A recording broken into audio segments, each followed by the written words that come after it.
Hello everyone! This is 30 Days Piano with VIKY for beginners. Today we are learning Hedwig's theme from Harry Potter and this is day 3.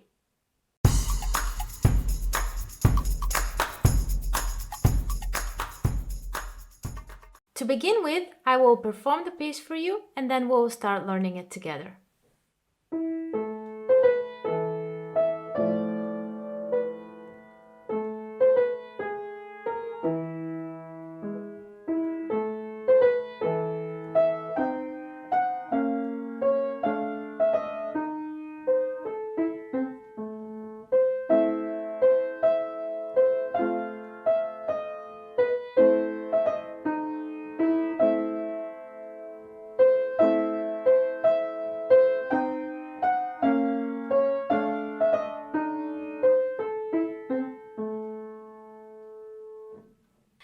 As you might have noticed, I've played with the left hand as well, but in today's video we're going to learn only the right hand. If you would like to practice the piece with the left hand as well, I have included the link for you to download it below. So, as we usually do with our short practice daily videos, we'll start with the short warm-up or scales. Harry Potter is in the key of A minor in this case. So that's why we're going to start learning the A minor scale. So what is the A minor scale? Just like with the C major scale, the A minor will have the same fingering, or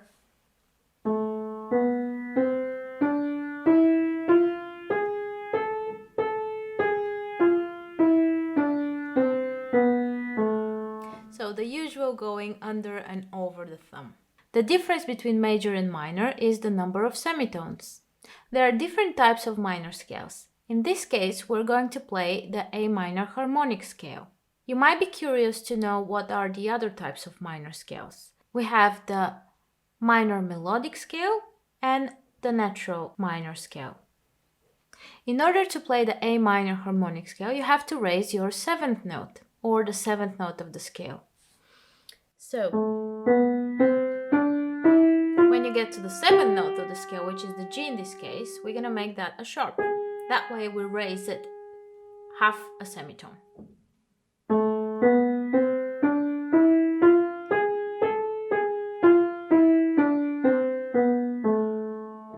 It has somehow an Egyptian sound to it, so it's quite easy to remember this scale. So once you have tried this a few times and you get comfortable on playing the F and the G sharp, which is quite unusual as bass, to open the 3rd and the 4th finger, it's somehow a little unnatural. We're going to look at the chromatic scale, which is also quite important for this piece. Why? Because we're playing lots of flats and sharps in this piece.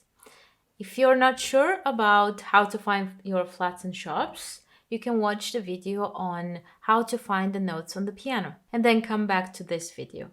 The chromatic scale contains all black and white keys and you can start from any key on the piano. In this case, let's start from the E flat. We'll start with 3rd finger and play all the white and black keys on the piano. So,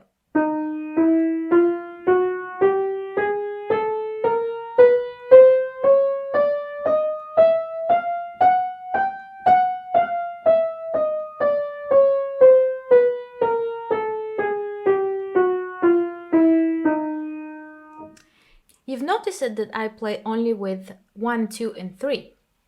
I didn't use at all my 4th and 5th fingers in this scale because it's very uncomfortable to play with the pinky on the black keys.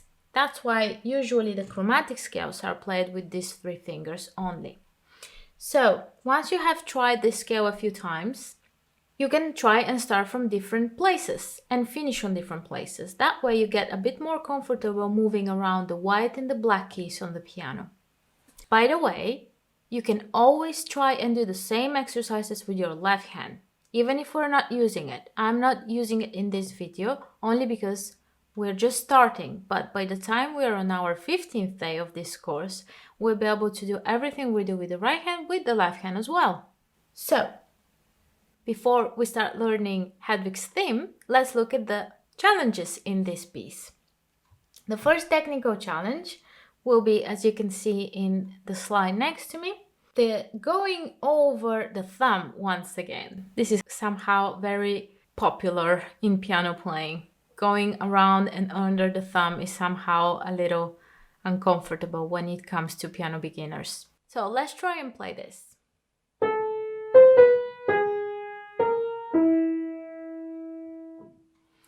The tricky passage here will be going from the C, third finger, to the B with the first instead of the second finger. So you're skipping a finger in this case. Why?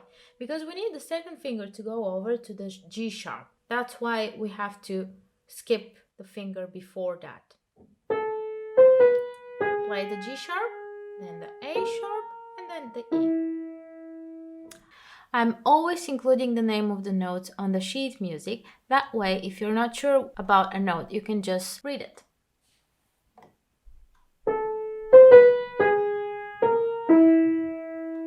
Once you're confident on this first challenge, let's go to the second one.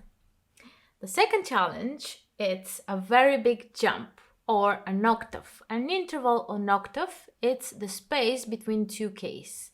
So it's very easy sometimes in piano to play by looking at the intervals, right?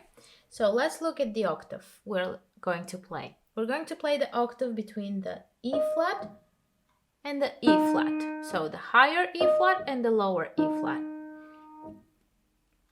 In this case, it's a little bit tricky to see which one are exactly the notes in between because it stays on the black keys.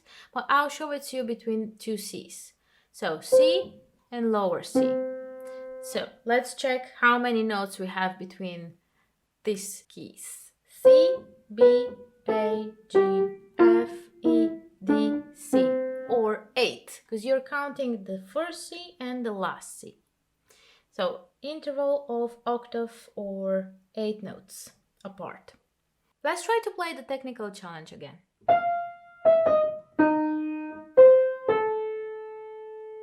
So to be able to play this, you have to have a very free wrist and manage to jump from this E flat to that E flat.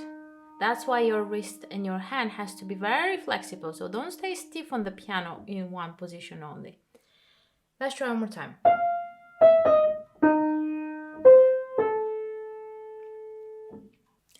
Did you know John Williams, who composed the music of Harry Potter, also composed famous film scores including Superman, Star Wars, E.T., Jurassic Park, Indiana Jones, Schindler's List, Saving the Private Ryan, and Home Alone, and many, many others.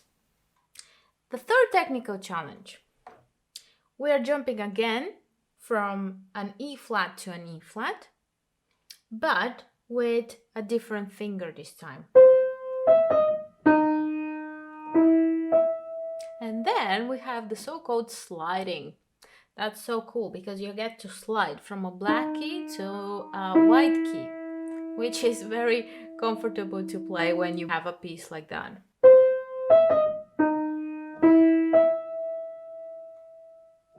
So, one advice I could give you here is to jump from one octave and then slide down and connect the following octave. That way you start to stretch your hand as well, because sometimes giving it a good stretch, it's always very helpful for your technique. So, good stretch on the second octave and try to connect it. Great, we've completed all the challenges. Now we're going to try and play the piece together, sentence by sentence, like we usually do. Let's start with the first musical sentence. First line.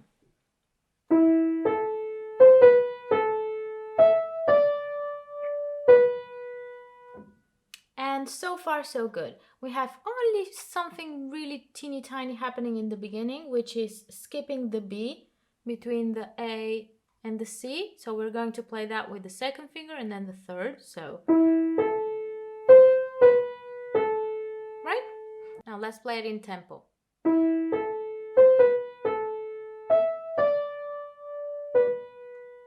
And that's pretty straightforward. The second phrase. should be familiar with that. That's the technical challenge number 1. So let's try to play both phrases together.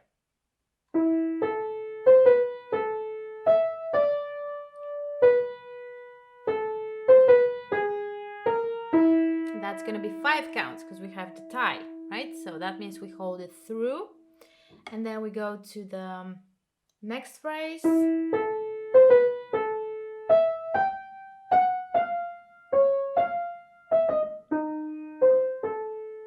I've played the second phrase as well, just to make you realize what are we playing.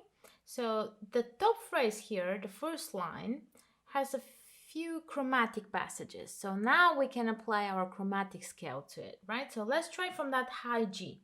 So high G, then F sharp, F natural, then we're going to go right away to the D flat. So that's quite unusual. You have to make sure that you practice that a few times. Many of my students tend to play E flat here, so make sure you don't play the E flat, but you play the D flat.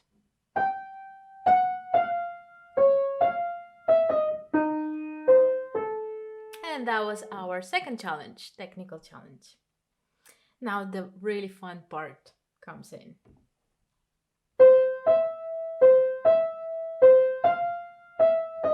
So far so good, let's keep going. Third challenge completed, and then repeat.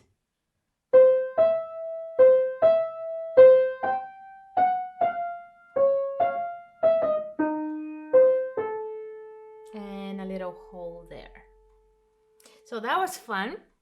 Now, as usual, I will play the video with the metronome and you will try to play that on your own. See how it goes. Have fun!